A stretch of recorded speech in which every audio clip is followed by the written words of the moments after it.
I'm Mary Nightingale. Welcome to the Piper podcast. Piper spent more than 30 years funding and helping more than 30 founders and entrepreneurs to grow successful brands.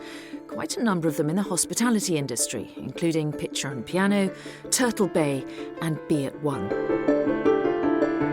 Piper believes there are three critical stages in a business, which it calls 7-17-70. These are key points in a brand's growth cycle where there needs to be a real step change.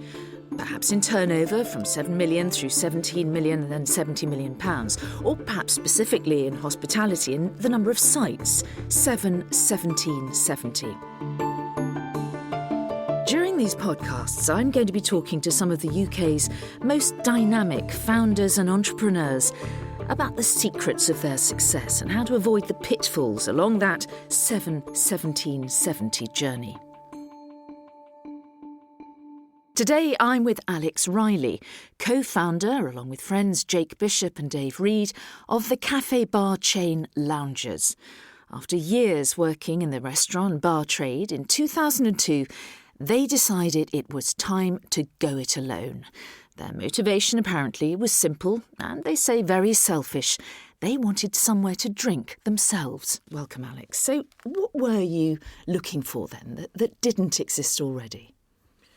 Well, it was 2002 that we set the business up, and I think at the time there had been a style bar revolution in the 90s that had shown signs of beginning to sort of wane in popularity a bit. And I think we were beginning to see that the suburbs of cities were beginning to change. Young professionals were being priced out of their preferred locations and suburbs.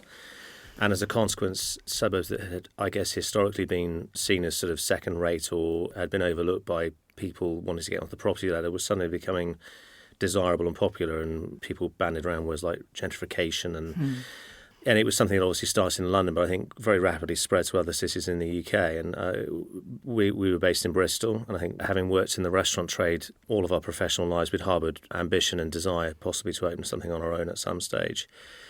And I guess that desire and ambition married up with the fact that we saw a lot of potential in suburbia, where you had effectively the makeup of local suburbs changing in terms of their demographics and the fact that a lot of these suburbs have very good secondary high streets, which were very established, but generally were very local, owner-occupier sort of orientated businesses. We saw opportunity on those high streets, and I guess we sort of married the two, really, the ambition and the sense that we felt that there was something missing in Bristol, which was obviously our primary focus at the time. And I guess over the years, as we've grown the business, it's become evident that it's something that had been missing in lots of places. So you spotted the gap and you went for it. Yeah, I mean, I don't think there was never sort of like, whoa, this is it, this is our great opportunity. We were just very focused on opening something, as you said, for ourselves, really. We wanted somewhere decent to go, which we can enjoy. And I guess with the experience that we had in working in the industry and the trade, we felt we were better placed than most to make a good fist of it.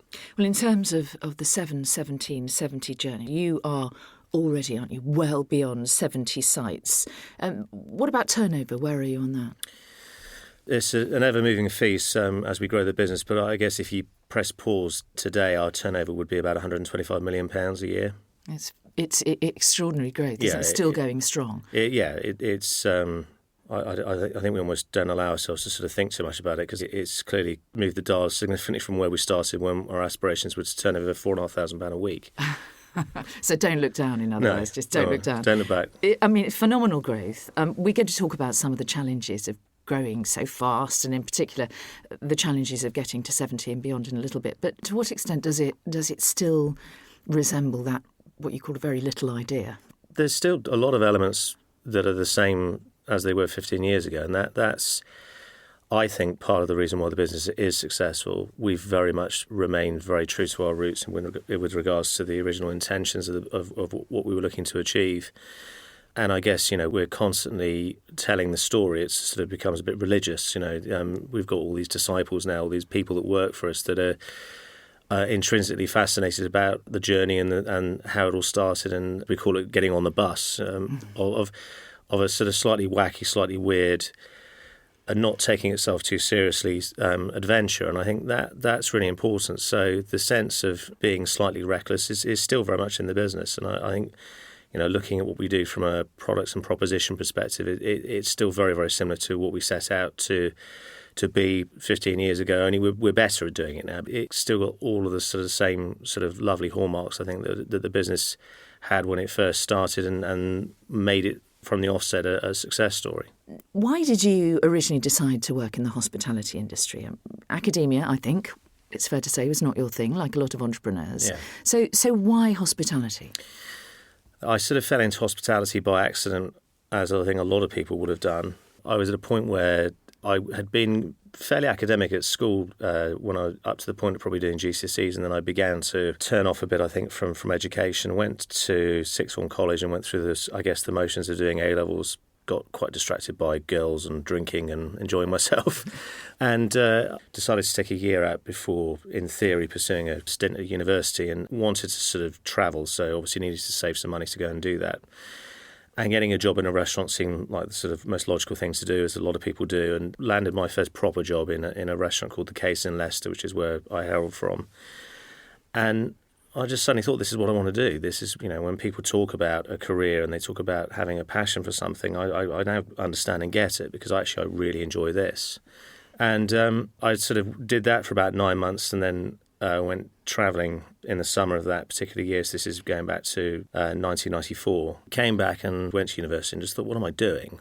The course I was doing had no logical vocational sort of What end. was it? What were you doing? I was doing a combined studies degree in American Studies, History and Industrial Archaeology. Right. Yeah. Which clearly doesn't have a particularly sort of logical conclusion from a job perspective, and took the sort of fairly bold decision to quit after 5 weeks. How did that go down at home? Not particularly well, as you'd imagine. My dad called me a few names with 4 letters, which I won't repeat. So it was a positive thing in that sense. It wasn't you dropping out. It was you making an actual choice. Yeah, it was going into university one day and just going, how do I quit? So I approached the restaurant I'd worked at, The Case, previously, and said, look, I'm really eager to learn. I don't, there is an independent standalone restaurant in Leicester that's still going today.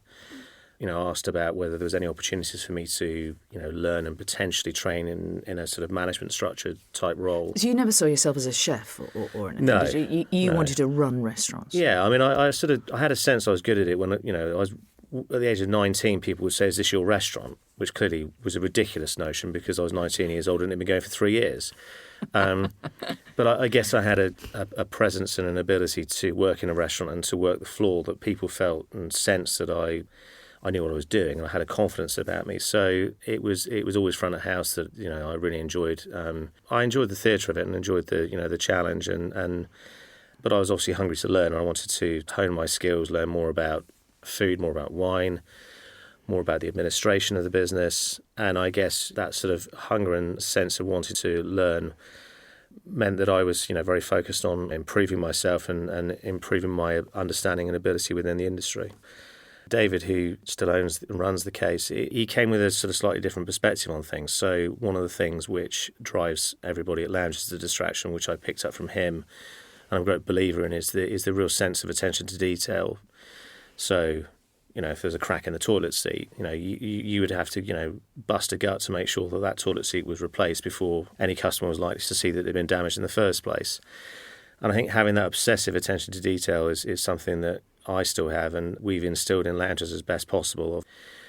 So yeah, it was the first stage of a sort of fairly lengthy sort of education, and me really learning the trade and learning how the trade works, and eventually learning how group businesses work. And I think that, combined with the fact that obviously Jake and Dave, who I co-founded the business with, were going through similar forms of education, meant that when we eventually set our own business up, we were very experienced, and I think it's a critical element of working in hospitality and opening your own restaurant, bar, cafe, pub.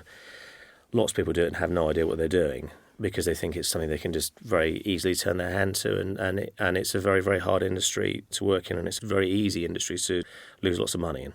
This original team of three, you and Jake and Dave, how much of a natural team were you to start with? How did you work together? Well, Jake and I are friends from school, so the journey that I've just referenced, Jake pretty much went on the same identical journey as I, because we were thick as thieves, really. We did everything together as best mates. How did you first fund it? How did you first get on that lowest rung of the ladder? Jake and I moved to Bristol in the mid-90s, and we worked for a restaurant group called Hullabaloo's. And it was our first experience of a chain, in inverted commas. And Dave was the area manager for the group, and Jake and I started both as waiters originally, and then fairly rapidly worked our way up into sort of management positions in the business. And we forged a really good friendship with Dave, partly driven by the fact that we actually lived in his dining room for 6 months because we couldn't find anywhere to live. So we enjoyed each other's company, and we had the same kind of philosophy about, worked very hard and I guess played fairly hard, but loved the industry and loved the buzz, and didn't want to ever entertain the idea of doing something else. And Dave went travelling. He sort of came back and announced he was back to own something, and he was really keen to ascertain whether Jake and I would be up for getting involved. And I guess at the time it was a bit of a sort of unusual situation. We were both in pretty good jobs. I just bought my first house, and it sort of felt a bit like the wrong time. But Dave was sort of fairly insistent that it was something that, we could invest money in and just contribute ideas and just help in the running of the business. But he would be the one that actually sort of, did the day-to-day grunt work. The ideas began to form, and we sort of, I guess, turned to financing, and we sort of, I don't quite know how we arrived at the figure, but we sort of figured we need about 30 grand. So the three of us agreed to raise £10,000 each. David squirreled £10,000 away before, so he had the cash. I think Jake did a combination of borrowing money from his dad, borrowing money from on his credit card to get the cash together, and saved really, really hard to pay all of that back. And then I actually, much to my wife's sort of slight disgust initially, said I think we should sell the house that we'd virtually just moved into. So we were there for 11 months and basically made just shy of a £30,000 profit on it. So we sold the house to release then £10,000 for me to invest. Having got the 30 grand together, we then set about trying to secure additional funding from a bank. Remarkably got a £20,000 bank loan.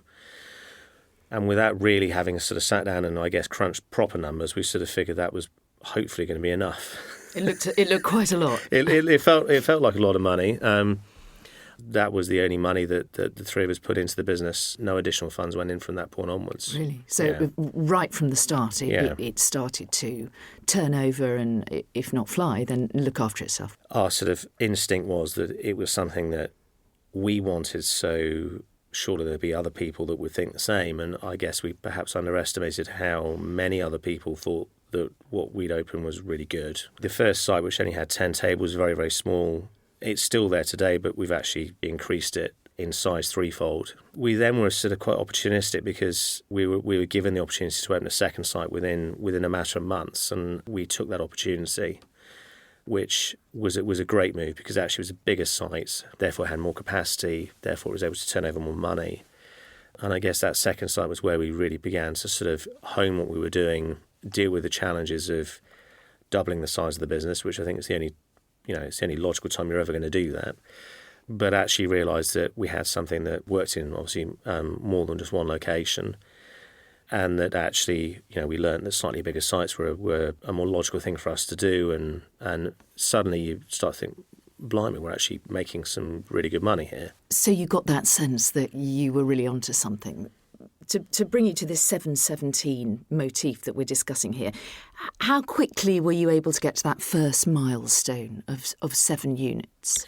We launched the first site in August 2002 and then effectively opened a site a year thereafter until 2006, which took us up to 5 sites, and they were all in Bristol.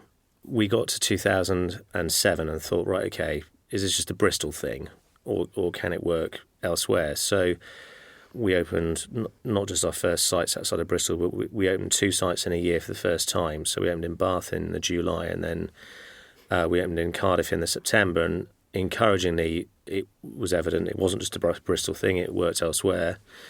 So it took us, it was effectively 5 years. We were obviously learning as every step of the way. And I guess once we hit 7, it was interesting because having never heard of the 7-17-70 theory, you look back and think, we got to 7 and we were beginning, I guess, to struggle with the fact that we were 3 people with 7 sites covering a little bit of geography now. And you become more and more reliant upon the quality of people that you recruit to manage the sites at site level.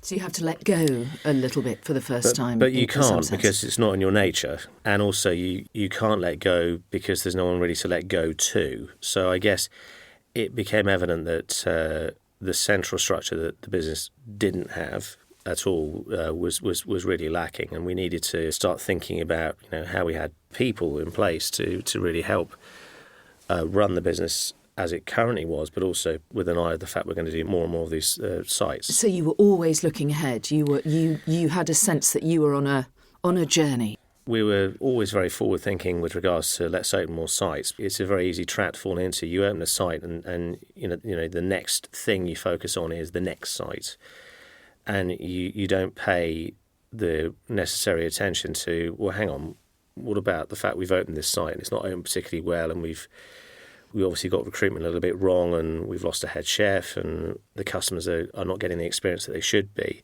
It was having the infrastructure really to sort of just nurture the existing estate, and clearly growth is really exciting. We use the word addictive, which it is. You get very, very hooked on it, but you have to balance that out with also ensuring there's no point opening more sites if all you're actually doing is just adding more and more fuel to an ever-increasingly growing fire of operational distress. And also lowering standards over a period of time. And for you as a details man, that the cracked loose seat possibility... Yeah, exactly.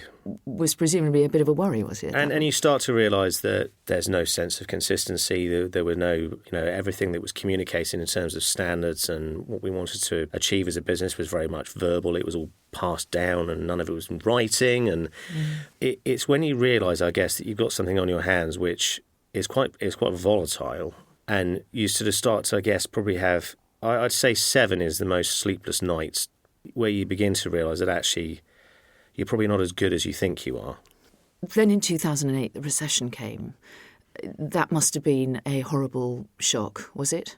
Yeah, 2008 was an incredibly weird year. We had our first sort of lengthy sort of flirts with Piper. They, commercially went through everything about us as a business and fundamentally highlighted to us, I guess, and reaffirmed our suspicions that we needed to take the business more seriously. And there was a fairly desperate need for us to professionalise the way that the business was structured and the way that we were running the business. So we had a summer of fun trying to figure out whether private equity was going to be right for us, and I'm sure Piper were trying to figure out whether we were the right business for them. Plus, we opened 2 more sites, so we went from 7 to 9, so we opened 2 more sites in Cardiff. And obviously, we all know what happened in the weird old times of sort of early autumn 2008. It was a very sort of uncertain, very scary time for the world. But weirdly for us as a business, we came out of exclusivity with Piper, and it was clear that a deal wasn't going to happen, which I think was the absolute right result for everybody. I distinctly remember, being sat in our rather gloomy boardroom at the time, having a sort of, right, this is the plan with our management team meeting. And it was quite exciting. It sounds like a really weird word to use, but we were really quite excited. We realised what we needed to do to change and improve the business, and we realised that was going to be something which needed a huge amount of focus and was going to take a significant period of time. But we felt we had something that we could potentially exploit.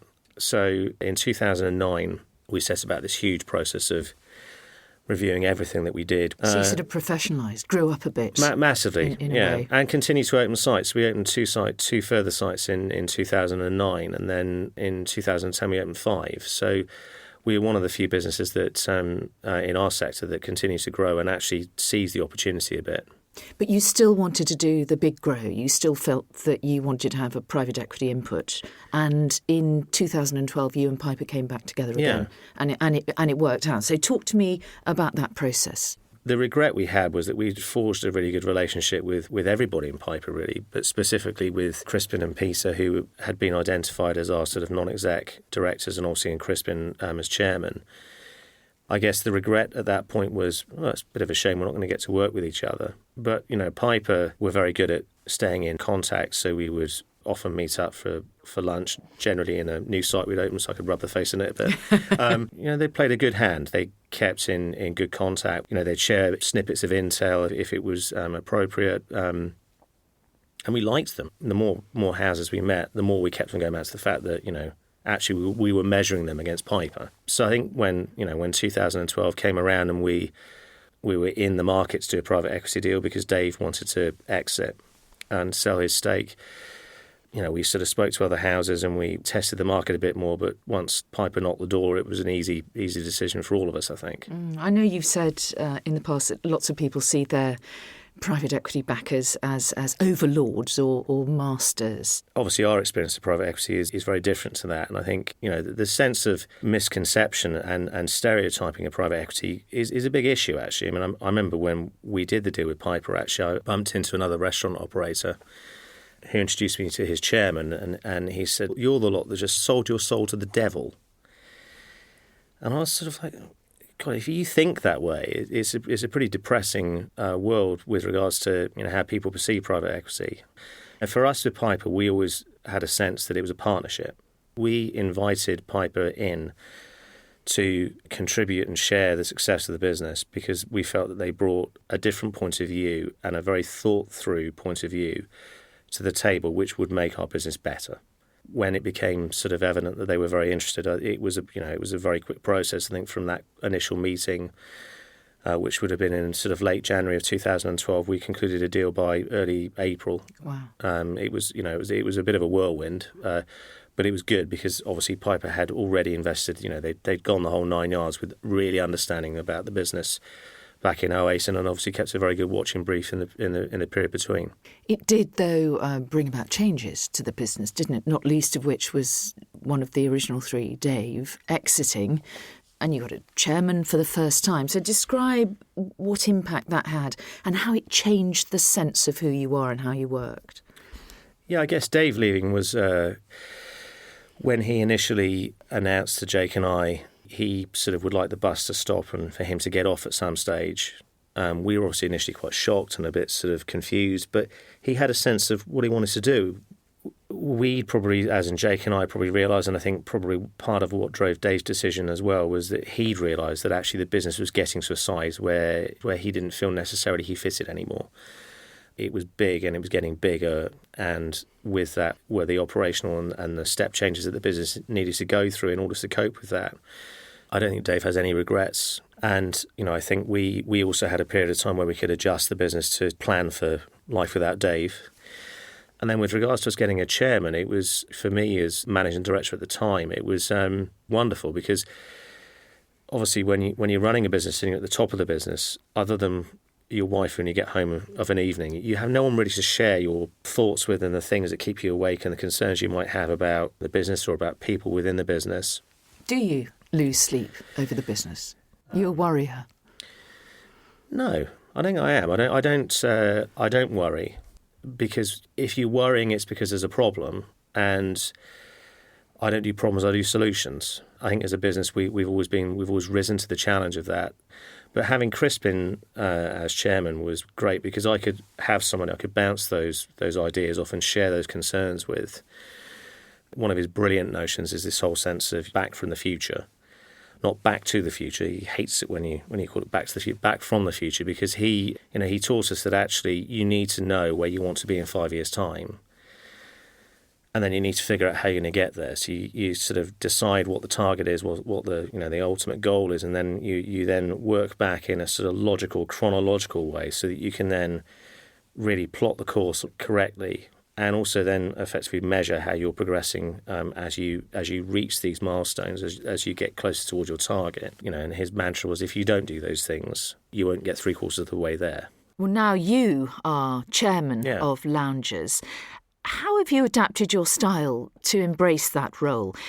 And what part did Nick Collins play, who'd moved from COO to CEO, to enable you to become chairman? It's been interesting, actually. I mean, I had a period of, I guess it's probably 18 months of being executive vice chairman. So clearly when you've ran a business for so long and you can allow yourself the thoughts that no one else could do as good a job as you, and and you've got a certain style, and obviously you want someone to have exactly the same sort of style, and of course people don't have the same style. But what made that transition very, very easy was the fact that Nick was really, really good at what he does. He's got a very different style to me, but I'd seen enough of how he coaxed different results out of people by having a different style. Likewise, I was surprised actually at how comfortable I found giving him the space and the responsibility to run the business and to potentially make some mistakes and not be sort of dragged over hot coals because of it. So I guess in doing that role and getting to chair every second meeting, which was slightly weird because obviously when you're used to Crispin sat at the end of the table and then suddenly you're sat at the end of the table and he sat next to you, it sort of was a slightly it was quite daunting to begin with. But I've definitely taken on a lot of the thinking that Crispin has as a person and as a chairman. It's been interesting. I've really enjoyed it, actually, and it's something which, like I say, I was a bit unsure of, but it's quite a big step when you go from being sat around a board table where you're reliant upon someone else keeping the meeting flowing, then suddenly you realise that there's a bit of silence and everyone's looking at you and you go like, oh, right, okay.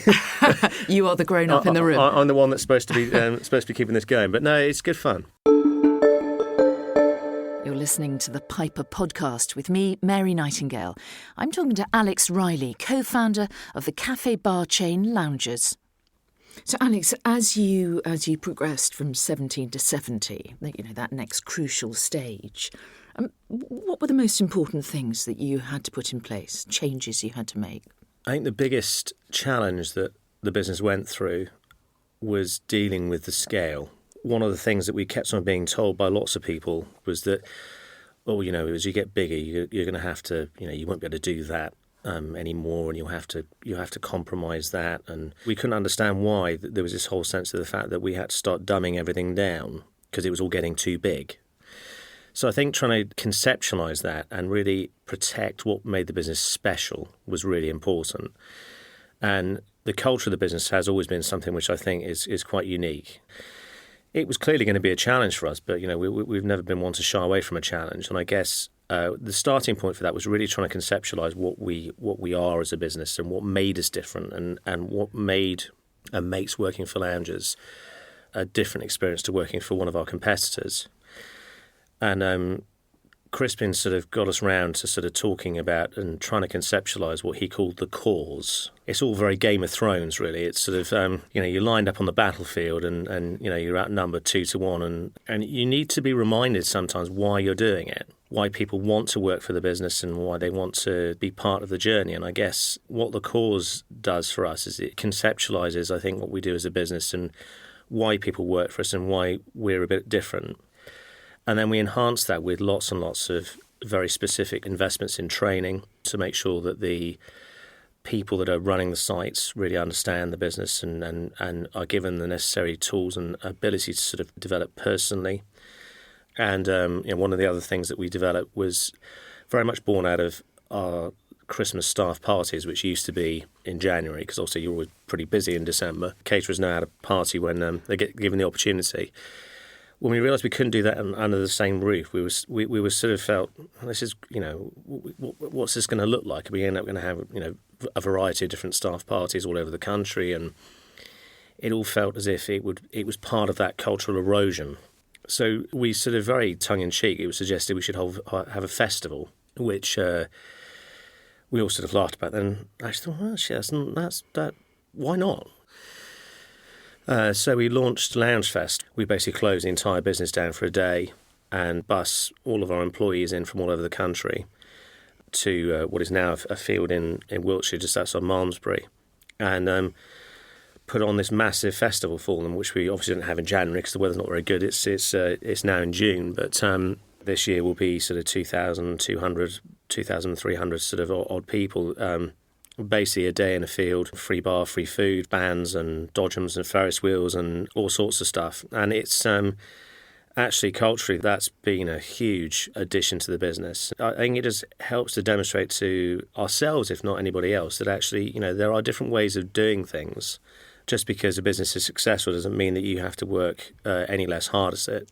If anything, you have to work harder at keeping that sense of what makes a business culturally unique alive in the business, because you can be very much in danger of becoming a bit more mechanical about how you do things, and customers, from my experience, will never be able to necessarily identify one specific thing that's meant that their love has waned for a particular brand. It will be a collection of lots of little things, and they won't necessarily even be able to identify those little things in isolation. They might be if they're pointed out to them, but you often hear people say, "Oh, it's just not like it used to be," and they can't actually then put their finger on it. And a lot of it is down to all the little things which stem from how your people interact with customers, and how some of the things that people like that make the business quirky and they make it approachable and authentic can be sometimes ironed out of a bigger business because people feel that that's what they should be doing. Can we do some numbers? You moved from 17 to 70 pretty quickly. Pretty quickly, yeah. Didn't you? And now you're 70 and beyond. So how many premises do you have now? And what's the largest number you've opened in 1 year? As of today, we have 117. We are embarking on opening 25 new sites this year, which would be the most we've ever opened in a year, which follows on from last year when we opened 22.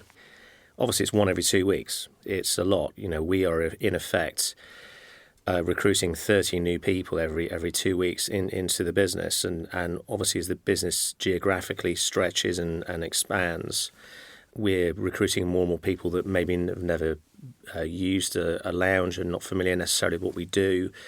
So that cultural piece becomes ever more important. It means that you just have to work really hard at it.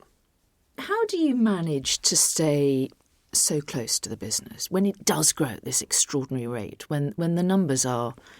the numbers are astonishing, aren't they? 25 new premises in 1 year. How can you be across that? We stay all over it because we love what we do.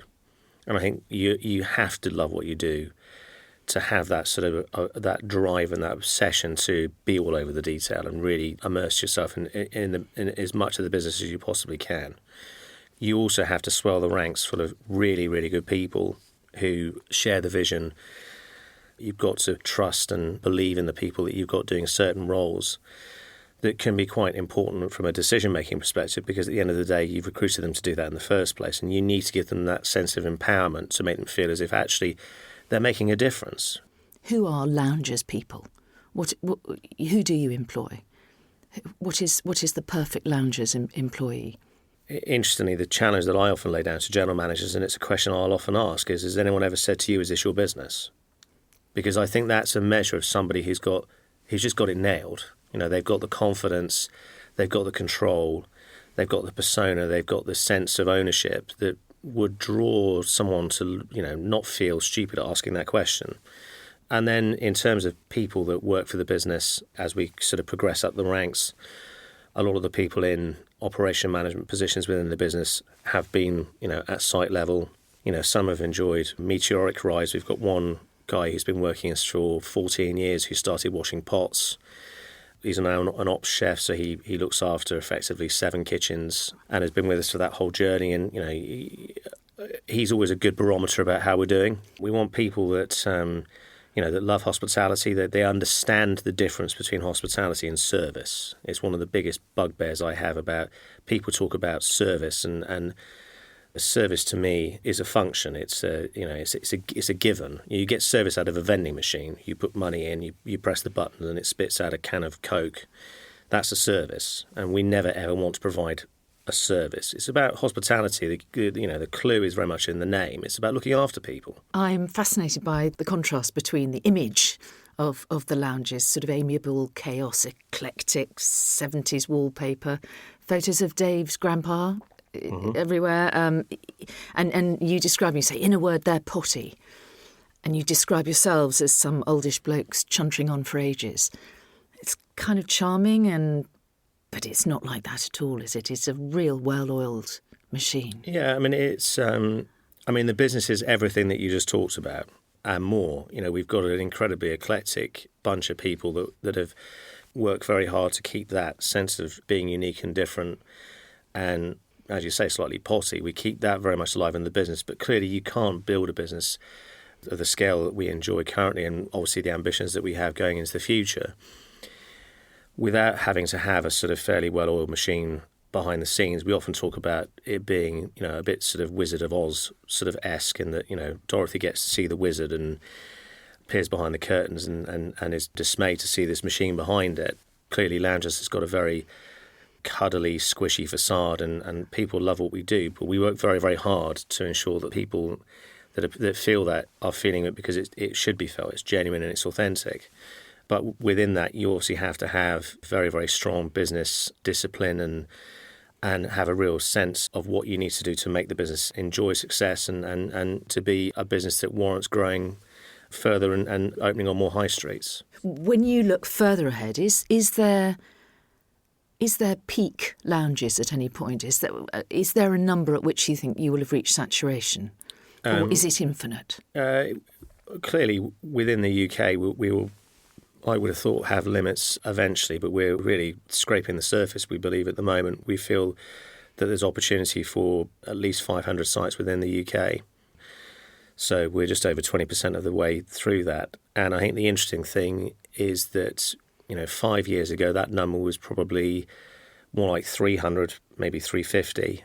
What's fascinating about the UK consumer is that we're seeing more of a sense of aspiration and demand within your very, very average Joe customer within the UK. We're seeing more of that creeping in. So we've opened in the last 2 years in particularly small towns that perhaps, 5 years ago we wouldn't have dreamt we would open in, and enjoyed phenomenal success in some of these towns because actually, the sense of what people want and that aspiration that they have around food and drink is always increasing. That's the big challenge that everybody has. If you don't innovate and you don't evolve and you just stand still, in our business, you're dead. What drives you personally? You don't have to do this anymore. Well, it's amazement. I just, it's an astonishment. You stand in a field at Loungefest and you see near on 2,000 people in this field, and you think, if we hadn't had this little idea back in 2002, these people wouldn't be in this field together. Once growing the business became our addiction, we've rolled with the challenges that the business has had to cope with and just sort of enjoyed the ride. And I guess that's the thing now. We're on this amazing ride and we don't want to get off. It gets you out of bed in the morning. It's the first thing you think of in the morning, last thing you think of at night. And obviously success breeds success, and it's very enjoyable to be part of a successful organisation. But I love the trade and I love the people in it. We've got a really, really good supportive fraternity of people that are in the industry, and it's good fun. Are you an addictive personality, do you think? No, I wouldn't. Well, what I'm probably good at doing is I'm very good at focusing obsessively on something. And clearly, for you to want to have that obsessive focus, you've got to have something that fuels that. And I guess growing the business is probably actually provides the fuel for that obsession, and I guess that sort of sense of addiction, and that I guess is the thing that gets us all out of bed in the morning, gets us and keeps us excited and focused and motivated and hungry for more. So you don't, in any sense, want to just sit back and spend your money? No. I know too many people that have taken that route who have got bored very quickly and who have regretted that they ever made that decision in the first place, and then they almost come back with a point to prove to themselves, I think. And that is always the wrong reason to go into business. So we've seen lots of people that had really successful business that they founded, that they ended up selling, go away, sit on a beach for 18 months, come back and go, feel as if something's very, very missing from their life. And then they come at it with a real purpose. And rarely do you see people repeat success. More often than not, they have nowhere near the success they had before. And actually then it becomes a chore, and they almost then wish they were back on their beach. If I was to step off the bus, off the Loungers bus, I'd have to have like Dave had a very specific and clear idea about exactly the reasons for doing that. And just doing it because, beach sounds quite nice is not a good enough reason. Alex Reilley, thank you very much indeed. Pleasure. You've been listening to the Piper Podcast with me, Mary Nightingale. Next time I'll be talking to Nicola Elliott, founder of Neom Organics, the beauty and well-being brand that's determined to help us lead healthier and better lives. Join me then.